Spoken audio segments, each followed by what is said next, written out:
ایک نیک عورت کا قصہ روز میں لکھا ہے جس کو باہتا کہتے تھے۔ بڑی کثرت سے عبادت کرنے والی تھی۔ جب اس کا انتقال ہونے لگا تو اس نے اپنے سر آسمان کی طرف اٹھایا اور کہا، اے وہ ذات جو میرا توشہ اور میرا ذخیرہ ہے اور اسی پر میرا زندگی اور موت میں بھروسہ ہے، مجھے مرتے وقت رسوا نہ کیجیو اور قبر میں مجھے وحشت میں نہ رکھیو۔ جب وہ انتقال کر گئی تو اس کے لڑکے نے یہ اہتمام شروع کر دیا کہ ہر جمعے کو وہ ماں کی قبر پر جاتا اور قرآن شریف پڑھ کر اس کو ثواب بخشتا اور اس کے لیے اور سب قبرستان والوں کے لیے دعا کرتا۔ ایک دن اس لڑکے نے اپنی ماں کو خواب میں دیکھا اور پوچھا، اماں تمہارا کیا حال ہے؟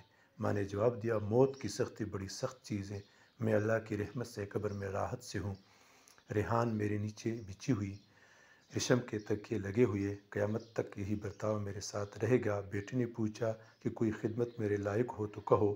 اس نے کہا کہ تو ہر جمعے کو میرے پاس آ کر قرآن پاک پڑھتا ہے، اس کو یہ نہ چھوڑنا۔ جب تو آتا ہے تو سارے قبرستان والے خوش ہو کر مجھے خوشخبری دینے آتے ہیں کہ تیرا بیٹا آ گیا۔ مجھے بھی تیرے آنے کی بڑی خوشی ہوتی ہے اور ان سب کو بھی بہت خوشی ہوتی ہے۔